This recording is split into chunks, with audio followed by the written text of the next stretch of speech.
Inflation was supposed to be 11.63% on previous base. आपने base change की तो base change करने का इम्पैक्ट ये है कि now it is 10.53%, still in double digit, लेकिन 1 परसेंटेज पॉइंट रिडक्शन करने के लिए उन्होंने बास्केट चेंज कर दी. लगारी साहब कैसा ज़बरदस्त काम है. नहीं, ये बास्केट चेंज करने से अच्छा, बास्केट कैसे चेंज हुई आप या तो ये भी कौम को बताएं, उसमें गलत क्या हुआ?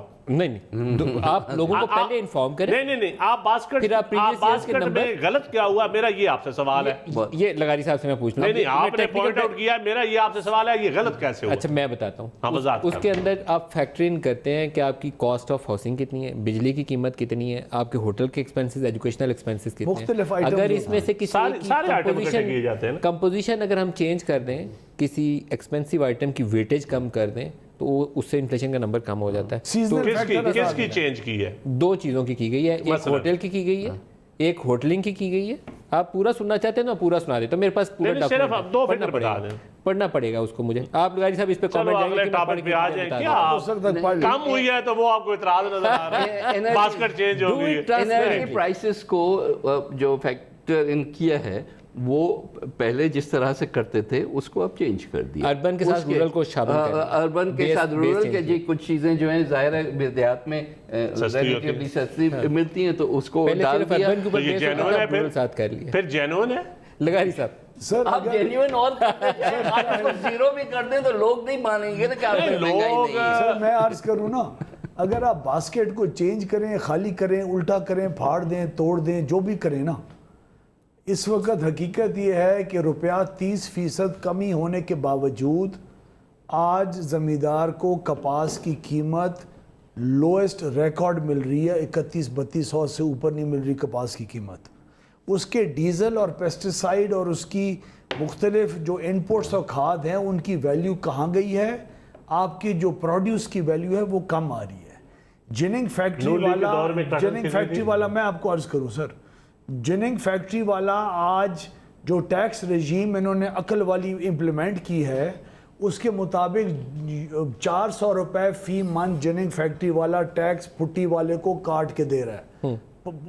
उसकी गैस की कीमतों को जो सब्सिडीज़ के लिए इन फर्टिलाइज़र प्लांट्स जो 4 ख़ानदान हैं उनकी अयाशी करवाने के लिए जो टैक्सेस दिए जा चुके हैं उनको सब्सिडीज इस वक्त 2-2-2.5 अरब सवाल मैं कर सकता हूं. कॉटन की प्राइस बता दें नून लीग के दौर में कितनी थी? 13 से 15-18 तक. मैं काफी देर चुप रहा हूं. आज कह रहे हैं ना 3100 लोएस्ट मिली है. नून लीग के दौर की जरा कॉटन प्राइस बता दें. वैसे हाईएस्ट मेरे ख्याल में 12-13-5,000 के करीब. कभी आपके दौर में 3000 हुई नहीं मेरी जान. उस वक्त की कपास की कीमत के ऊपर आपको मुनाफा मिलता था क्योंकि आपके इनपुट. अच्छा, उस वक्त मुनाफा मिलता था, आज नहीं मिलता. नहीं, आज नहीं मिलता सर.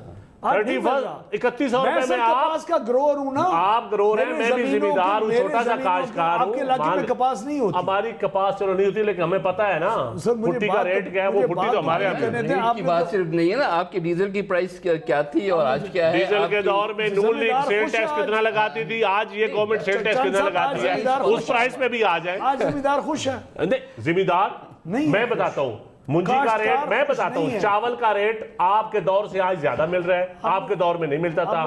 गन्ने का रेट मैं बताता हूँ, आप जिम्मेदार की बात की. गन्ने का रेट आप 120 रुपए देते थे, आज 180 रुपए मिल रहा है. गंदम का रेट जो पीपल्स पार्टी ने बढ़ाया था, आपने तो कभी गंदम का रेट बढ़ाया ही नहीं.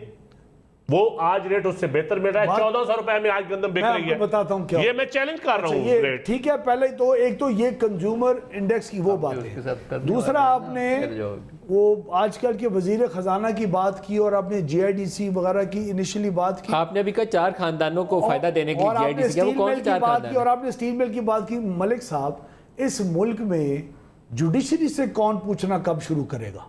आपको पूछना. एक सेकंड. नहीं, हम तो पूछते थे. मैं तो उस वक्त जब justice Iftikhar Chaudhry chief justice of Pakistan था, इंटरव्यू के अंदर आके 10 दफा मैंने ऑन द रिकॉर्ड कहा था कि इस ट्रांजैक्शन को मैं 10 दफा भी साइन ऑफ करना होगा ना दोबारा करूंगा सर. क्योंकि उसके बाद 350-400 अरब रुपए स्टेट का स्टील मिल खा चुकी उसी स्टील मिल के अंदर गया जो 25 अरब रुपए की बिक्री थी.